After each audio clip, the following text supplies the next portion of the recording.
Hey, Mental Health Warriors, thanks for joining in. It's going to be a great show tonight. We have Rachael who's joining us. And if you watched a couple episodes back, she was on with Joe, Trigger Joe from VeteranTrashTalk. It's great to have her back on the show. I've also asked my producer, Kevin, to also join us today.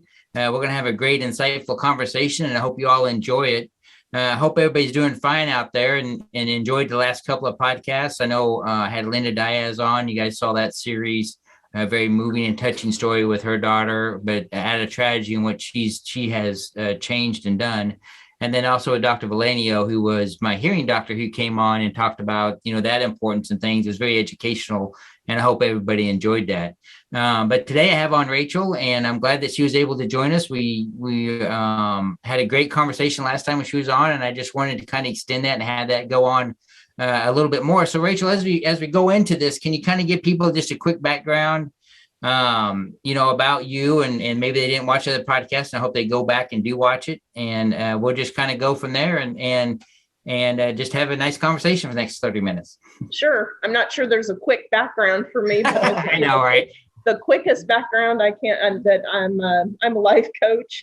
I've been certified since 2012. And then I take about 16 hours of continuing ed.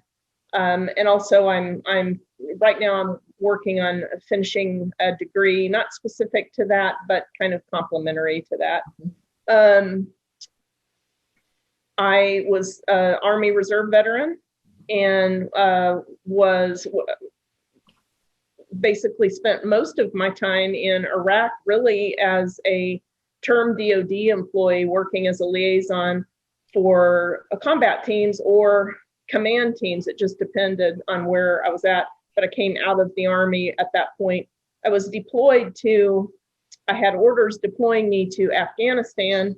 And then we did what's called I called it the buildup. It was a support. It was a support mission because I was transportation in Fort Sill and just putting trucks and transportation stuff on the railway. That was like in 2003, and that was late 2003 when they were starting to extend units, transportation units. So my original deployment was to go and follow the trucks there, but they extended a unit and stood us down. So then right after that, I ETS'd, and I ended up really kind of in a way needing to go in support of that. And so I applied and was hired. So then I spent 4 years in Iraq, just traveling with different teams, doing more civil affairs type missions. Yeah. That's great and awesome. I think a lot of times people forget that, the Iraq and Afghanistan wars went on for so long that there were a lot of people that went over there, especially in reserves, that came back and then went back and worked as contractors and civilians. Right. Their job was very important, or just as important as the soldiers, because, you can't fight and win battles without logistics, right? People kind of forget that. But yeah, logistics is very hard and very important. Rachael, you touched on thing about, being a life coach, and for anybody out there who doesn't know what a life coach is or what they do, can you kind of just to describe to people about what a life coach does and how you help people? And then also, is it free? Do you have to have insurance? How do people go out and find and look? And I know every state's different and every commonwealth is different, but, just to give a generality to kind of help inform people out there about what a life coach does and how they help not only you, but also the family, I'm assuming also. Sure. So life, my mom was a psychologist and spent a great deal of time, in school and really kind of in her latter years. And life coaching kind of came along, and it's a different modality. So to kind of explain to you life coaching, it's probably going to increase in its licensure, the expectations. Yes. But life coaching is really sitting down. It's very much the reason it's called coaching is the best way to explain it is if you're a football player, you choose to be on the football team, right? Yeah. And so when you go to practice, you expect to have a coach, and the coach just kind of knows a lot. Your coach knows a lot and has been trained and has a lot of experience in how to play really good football, right? Well, you hope so. So yes, we hope so. And so especially with life coaches. So the modality is that you are there to actually do the work. It's assumed that if you're going to football practice that you're there to do the laps, you're there to do the hits, you're there to do all of that.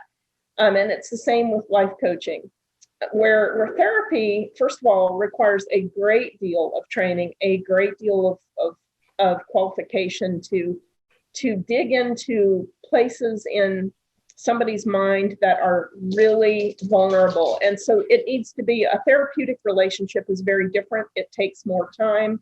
It needs a lot of support and a lot of even medical support, where coaching is, hey, I'm stuck in this place. I keep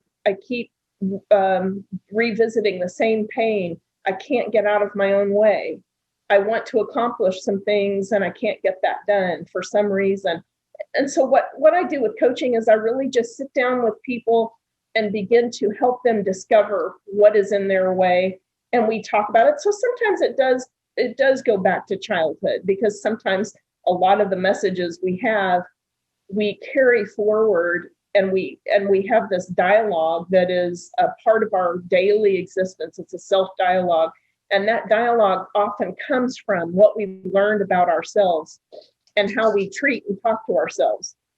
And so I work with that probably more than anything, kind of reframing the dialogue that people have with themselves that is stopping them from growth, overcoming trauma. I work mostly, it turns out, just kind of a God thing, I guess, if you're a God person, that I ended up working with trauma, and that's probably not I had trauma. I had lots of trauma as a child, and I also, of course, 4 years, you don't escape 4 years in a war zone being, under the wire without trauma. Doesn't matter what you were doing, you just have it. So that's the difference. Life coaching is horrendously expensive as a general rule. In fact, it's more expensive and it's not covered by insurance. Oh, okay. I specifically got into life coaching because I knew there was a dearth of that, of therapy and also life coaching that was available to people who could not afford much. So I work on a sliding scale because it is important. And then for veterans, I don't charge for veterans, okay, or I leave it completely up to them on a sliding scale. But I always feel like nothing against civilians. Civilians, are not everybody is called to the battlefield. Sure. But typically my civilians pay, and so I charge $20 for every $10,000 a person makes per year. Okay. And so some places, you can get some good coaching where people do that. Now, my coach, because the coach has to have a coach. My coach charges $250 an hour. Yeah. Wow. She's extremely good. She needs to be extremely good because she's a coach to a coach. Yeah. So there's times when I say, now listen, I just give me the answers. I don't need any, Get to the point. Yeah, right. Time is money. Yeah. But she actually knows that when I'm doing that, I'm blocking her. She knows that I'm pretty skilled at not wanting to talk about necessarily the things that I need to. So anyway, that's the answer. It's a long one, but no, not at all. Cliff, if I could add, because we'll let the viewers know that not only has Rachael become a great friend of mine, but I have almost unknowingly received life coaching from her, because I think if our relationship had started off and she said, "Hi, I'm Rachael, I'm a life coach," I'd have been, yeah, okay, see you later, I'm out. But as I told her, my impression of life coaching, and maybe this is the case for many veterans, is that surely it has to kick off with you going out and hugging a tree and telling it you love it. I kind of put it in that same pseudoscience type stuff, but it's really not. And what Rachael was talking about there And again, I don't mind using what you've done with me as an example across the board, Rachel. But what she just said about the trauma aspect, in my case, I was in denial about how much my childhood had an effect on where I'm at now. It's ridiculous to think it didn't, but the life coach, Rachael, was the one that eased me into that way of thinking just through conversation. So it really is just a conversation with a person who has been trained to be intuitive, to pull out the key areas that you're not even realizing. You're giving them evidence of that trauma in conversation by how you react. And then they take that and it kind of guides the conversation, I would say. And it's never been with Rachael. It's never been more than a conversation. So there's no couch to sit on. There's none of the stuff you would see on, the old Frasier show or anything like that. So it is just a conversation with somebody who's trained to listen differently and has the skills to make use out of what you've told them. So. And actually what you're saying is true. It is a conversation. It's a conversation because it needs to be with somebody who wants to be there. Mm-hmm. And so sometimes it's not that the second that you don't want to be there, that I give up on some. I don't. I just ask. One of the things I do is I revisit. Let's talk about why we're here, why you're paying me. What would you like to accomplish again? So it's very much like in the military, how we revisit the mission. Mm-hmm. We have to with our soldiers on a regular basis. I mean, after almost 21 years in the reserves, I had to, on a more regular basis, because it was the reserves, revisit the mission with my soldiers. Yeah. Because it's easy to forget and it's easy to get mission. But also when you talk about trauma, here's some of the things we understand from the research, and that is that trauma, not everybody gets PTSD from even people in really significant battles. Don't always get PTSD. PTSD is often a function of what I call layered PTSD, where you have somebody who has maybe been raised in a not very safe or emotionally supportive background, and then you add to it coming up into adulthood, where you end up being externally traumatized as well. So you've got this emotional trauma that is sort of a part of how you were developed when you weren't quite done. You weren't a bread loaf that was quite done and you were traumatized. And then you go into the world with less of a capacity to handle all of the trauma that is visited upon us, at times, especially in a battlefield, that way. And so this is why we have complex PTSD, people that really struggle with their PTSD versus people who come home, maybe have a little EMDR, deal with the trauma that was, when I was in the Chow Hall bombing and Merez in 2004, all of those things, that would have been so much easier had I not had some other really significant childhood trauma. So ultimately, I really had to go back and sort of deal with that and kind of heal from that trauma. And then I kind of took it in a stair step. But everybody's different. Some people, go from the earliest to backwards to deal with that. To do that kind of work, you really do need therapy. And so I do partner, with some therapists, or I will find, I coach people all over the United States.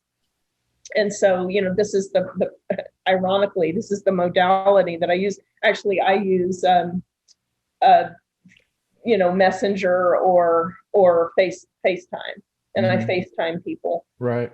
So that's I get them hooked up with a therapist to do, and I'm a big fan of EMDR if you're ready for EMDR. The EMDR is called eye movement reprocessing and desensitization. No, eye movement desensitization and reprocessing, EMDR.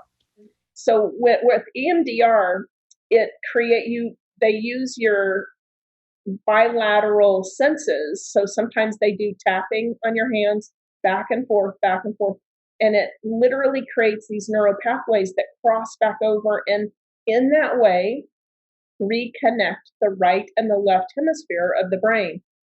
And it's amazing if you're ready to do it. Yeah. Part of what I do in coaching is getting people ready for EMDR, but it is life changing if you're ready for it and you do well in it. It is absolutely 1 or 2 sessions can change your life. Oh, wow. You just stop having that amazing level of anxiety. You know, it's funny because it's not funny, but I actually went through MDR years and years ago, and I didn't realize, I forgot about it, to be honest with you. But my trauma in dealing with 9/11, she really kind of helped compartmentalize that, you know, and just kind of, like you were saying, the anxiety and things that I would feel when 9/11 would come around and stuff like that. You know, I think we had to do three sessions. I think the first time she did it, I wasn't, like you said, I wasn't too receptive to it, and it really didn't do its intended purpose. And then we went back and did it again, and it is quite amazing how everything that you talked about is pretty much the journey that I went on when she did that with me. And so it is quite amazing. It does happen fairly quickly, which kind of shocked me and surprised me. Right. Something that had bothered me for 10 years, 15 years prior to that. I think it was like 13 years, 14 years prior to me having that. Maybe, I don't remember. But yeah, it was pretty amazing. But like you were saying, if you're not receptive to it, or if you're not open to that, and that the first time I wasn't, I think she just did it. Yeah, I think she just did it too soon, like you were saying. But she recognized that, right? Right. So then That's really important. You know, the story I'm telling you is a 6-month process. It wasn't a fast process. And when she realized that I wasn't receptive and wasn't ready, then she backtracked it and just kind of refocused and did other things until I was more receptive to it. And so it's very important. And you brought up a good point, you know, with trauma affects everybody differently, you know, and I talked about this with PTSD. What may affect me may not affect Kevin or you or anybody else, Rachel. And I think sometimes people get too spun up about that. You know, it's all deep and personal to you. It's how you've lived your life. It's how you were raised. It's what happened to you in your childhood. It's all these different things. And it's like an onion, you know, peeling back layers. And I think you bring up a good point that if somebody is stuck in one area, right, like you said, this is where life coach is important. You know, they can come in and help you focus to get you unstuck from that one area. But that one area may take peeling back a couple of layers, like you were saying, to get to that point. And I think a lot of people forget about childhood trauma affecting you in your adult life. Yes. You know, I didn't really have childhood trauma. I had a fairly good childhood.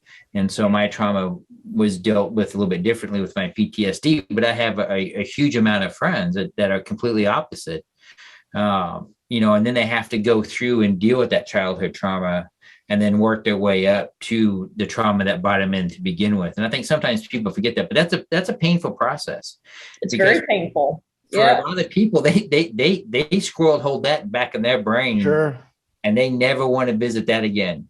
And this thought of visiting it again will stress them out to a point that it's almost unbearable to them. That becomes a trauma. Avoid it. Yeah. Yes. What I'd like to add, because we're using that word that should be used, trauma, but that was a hard word for me to even embrace, because what the realization I had to come to is that trauma, like PTSD, is on a sliding scale. It's all over the place. So for me, honestly, one of the hardest parts was saying I had trauma in my childhood, because part of that was like, I felt like I was being disloyal to my mom and dad, you know, like by saying, okay, because I was traumatized by them. Well, you know, I love them dearly. I mean, that doesn't take away from that. But their lifestyle traumatized me. You know, their lifestyle as alcoholics, growing up in that.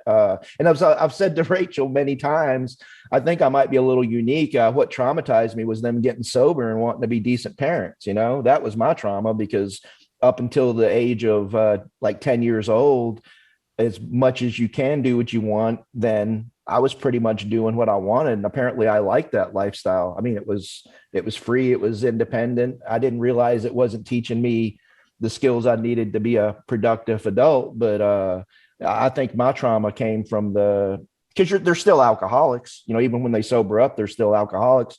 They bring all those, characteristics and habits and who they are with them. So they're still raising you that way, But for me, that was it. So anybody who's out here listening to that word thinking that, I didn't, because I got smacked around, I don't call that trauma. That just, it was what it was. How many times do we say that? It is what it is. It didn't affect me.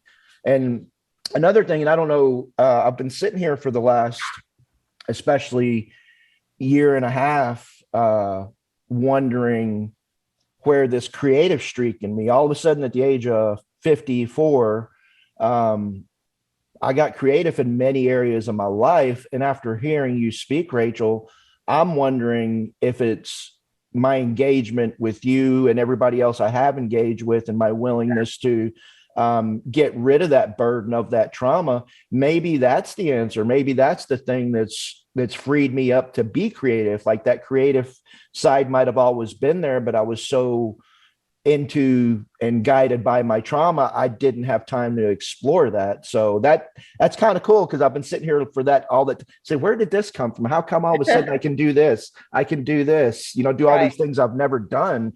It's because I'm free. That's the answer. It is. It's when there's all of this going on, there is no room for creativity. There's no.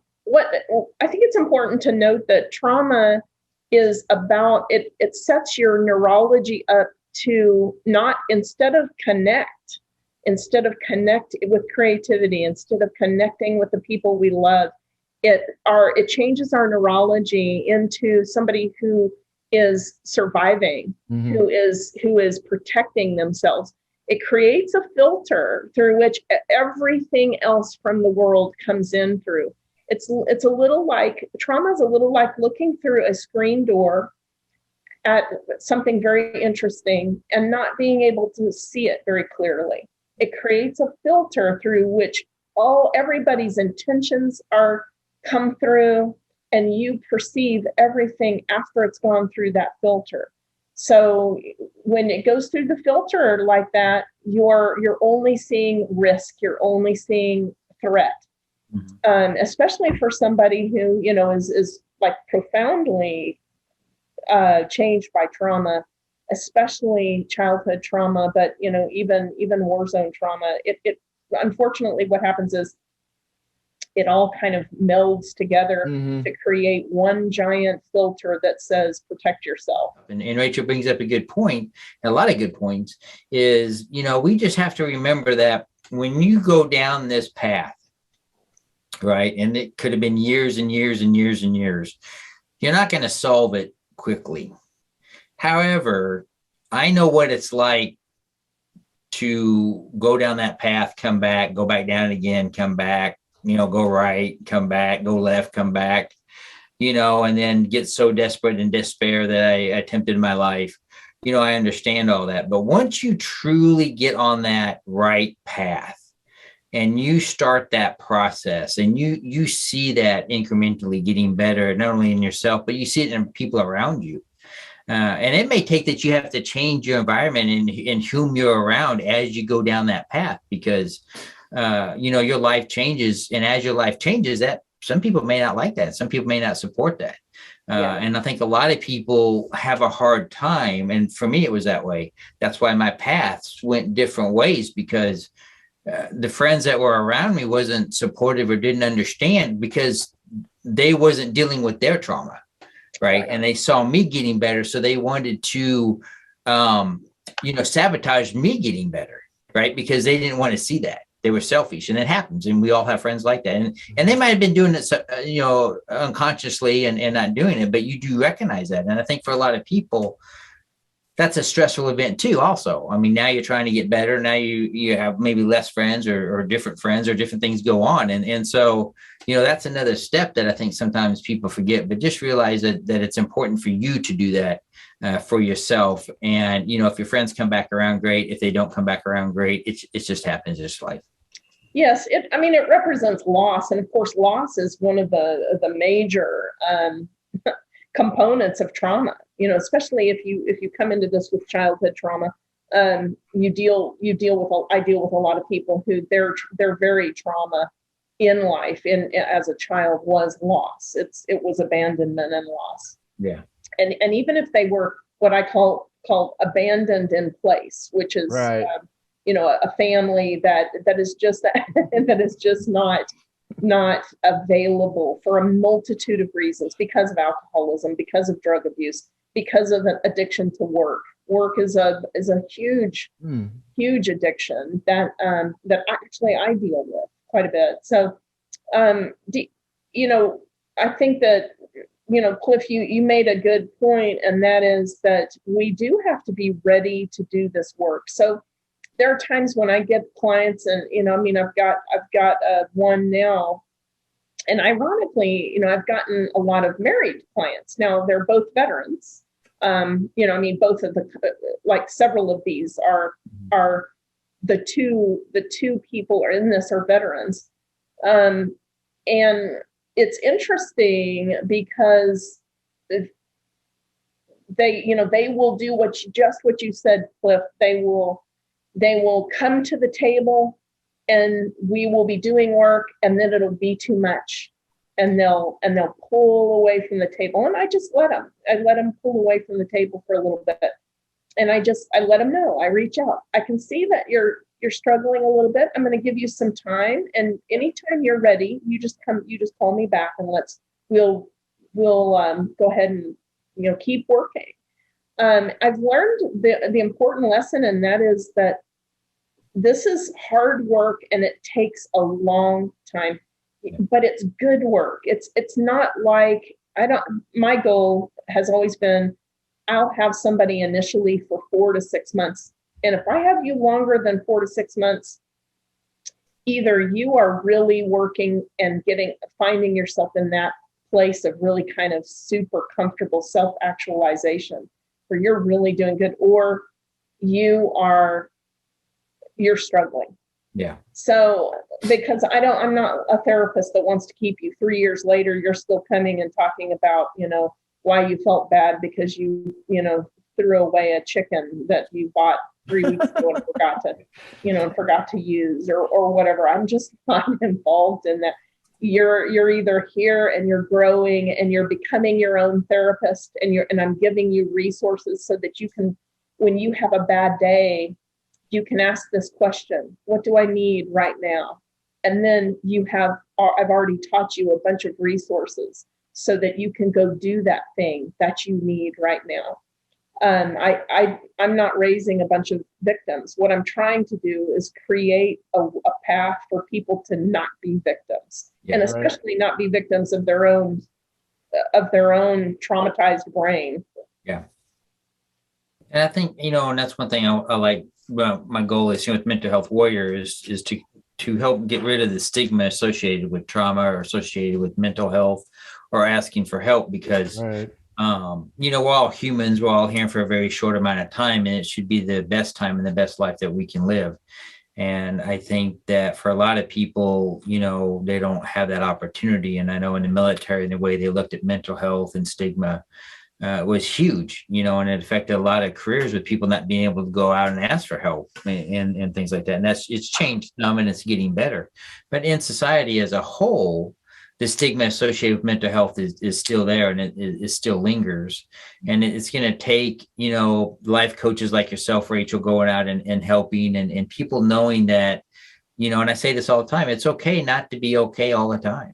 It's okay to have those moments where you're not. And you bring up a great point that you give people resources that when you have that moment when you're not okay, that you can go back and look at those resources. And that's what I do here in the podcast, is try to help give everybody enough tools in the toolbox that if you just need to grease that insert or just turn that nut a little bit or crank this up or retorque that you have the ability to do that when you need it on days that you're not okay. And, that's really great that you do that, because I think for a lot of people, when,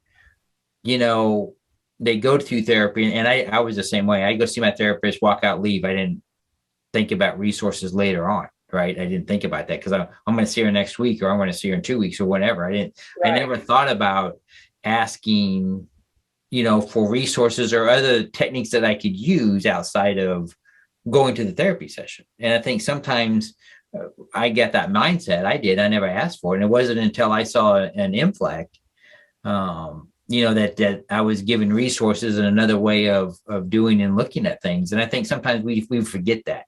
And so it's really great that you go out there and give those resources. And also I want to tell people out there who's listening that it's okay to ask for resources or ask for different techniques, because one technique may work today, but it may not work tomorrow, right? Exactly. And so you need to have multiple techniques to go out and look. And it may be going out in the forest and screaming at a tree. It might be listening to a podcast. It might, going for a nice quiet drive, down a country road, or going for a walk, or just anything that you need in that moment in your space to kind of retrain your brain and figure out what's not okay and make it okay, so then you can move on.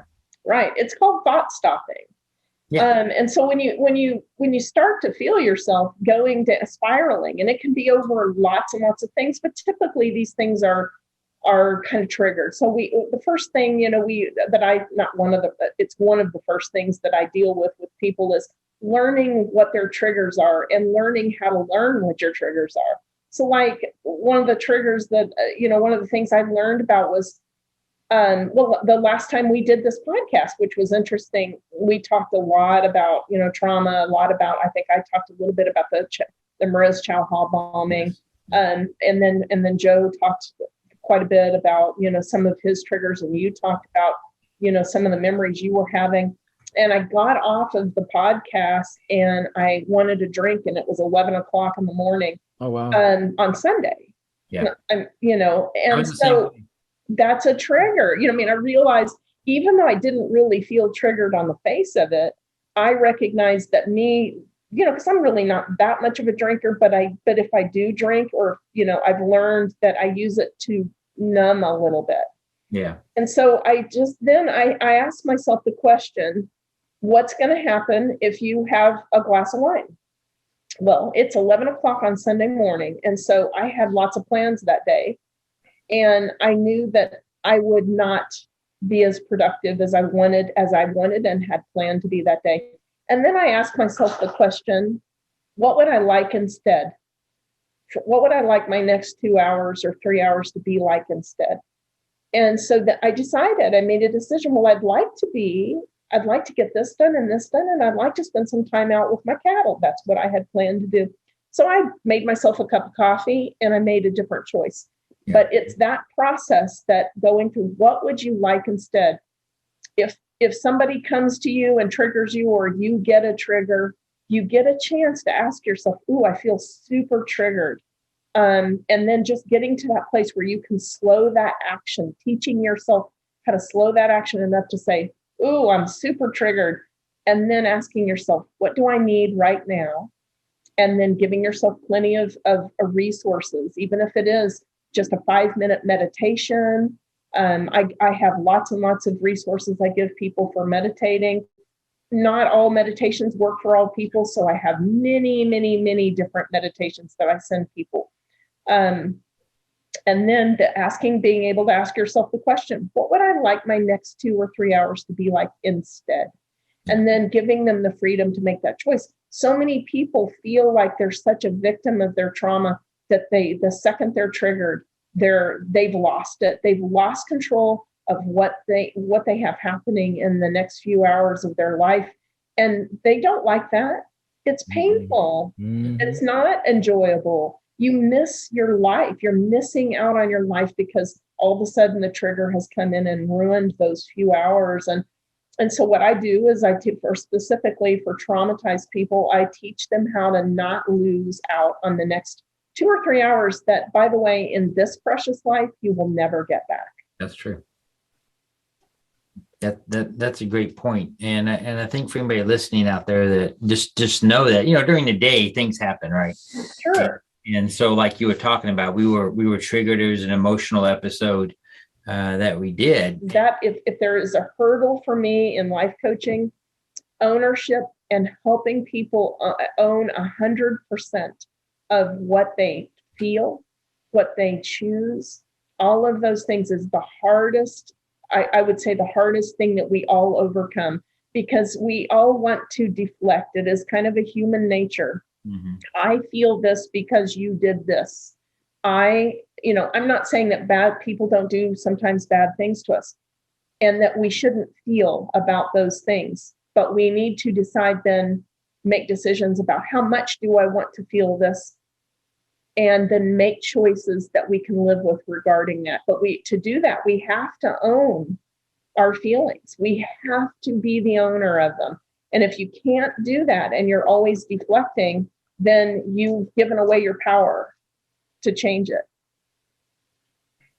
That's right. And that's a daily struggle, with PTSD or trauma. It's sometimes it's daily. And I would say that, some weeks you have good weeks and some weeks you have bad weeks. Exactly. And I apologize for me fidgeting around in my chair. I had Botox in my back. So, and I just had it 2 days ago, so it hasn't quite taken effect. So I get uncomfortable, but, and I deal with a lot of injuries and I enjoy working out, and it's frustrating to me when I can't work out because that's my release. Right. So that's the one thing that Cliff Bauman uses.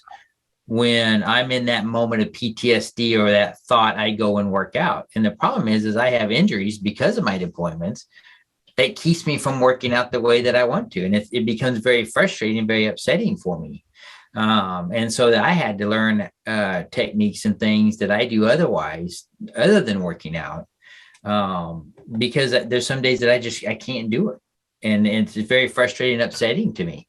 And so, it's just great to learn, different techniques and things that you can do to help yourself as you go through this path of healing and getting to know yourself better. And physically, mentally, and spiritually, they're all very important components. The military used to always focus on physically, right? And then they started talking about the triad and how important the triad is. And I think sometimes people forget that, because if your body's lacking something nutritional wise, it's going to affect you mentally. And then if you're affected mentally, that's going to affect you spiritually. So it's all kind of interconnected. And Rachel, you come on, when you were on your last show and talked about all the things you've been through and what you went through, I was very appreciative of that and very honored to not only get to know you, but meet you. But also to listen to your story and what you've done since then, and how you've gone forward to help others continue their path and not be stuck in that one area that they might be in. So as we wrap up this podcast, I'd like for you to say anything else you might want to say out there. If you want to talk about, you say you do life coaching all around. If you want, if you have a website or anything, anybody can contact you, we'll be more than happy to show it up on the screen at the end. Kevin, the producer, he can do whatever he wants on the screen to advertise whatever you want to advertise for what you do. But I just want to, I'll close out with you, Rachel, and then I'll go on and afterwards and give my 5-second spiel. And then Kevin, if you want to say anything after Rachel, feel free. Okay. And we'll just kind of close this out today. And I want to thank you again, Rachel, for coming on. Well, it's my pleasure, and it's my honor. I'm the one who's honored here. I'm really nothing that special. I have a purpose, and that that really, in a lot of ways, I always say I'm paying back, because I spent a certain amount of my time really making decisions that were not good, and they harmed some people. They harmed some people emotionally.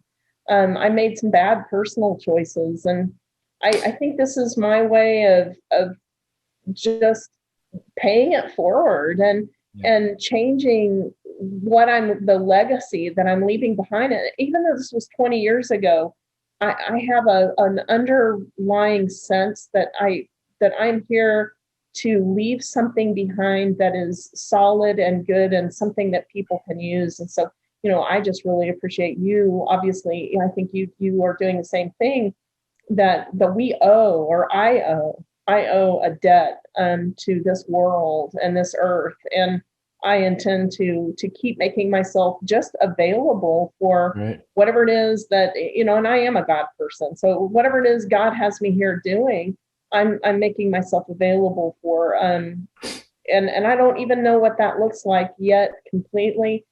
I just know that this is definitely a part of it. Yeah. I feel led to do this. And so, I'm not always successful. But most of the people that I think, I would say almost all of my coaching clients would tell you, if you got them on here, that they were super glad that they met me. There have been a couple that just weren't ready to own the responsibility. They wanted to come to me as a victim, and I said, well, I can't coach you if you don't want to play football, so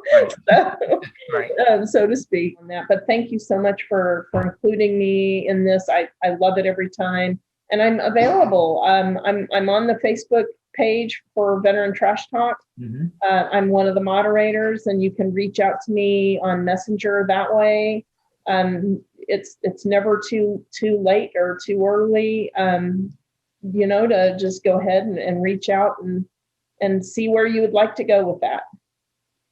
Good stuff. What I'd like to add is somebody who has just recently come to that conclusion that I was, in fact, the trauma I experienced affected me.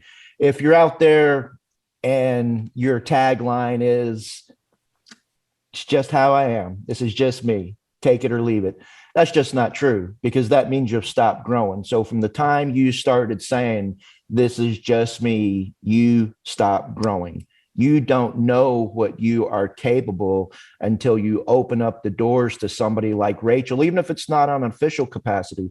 So I'm going to encourage you to remove those words from your life, because they're simply not true.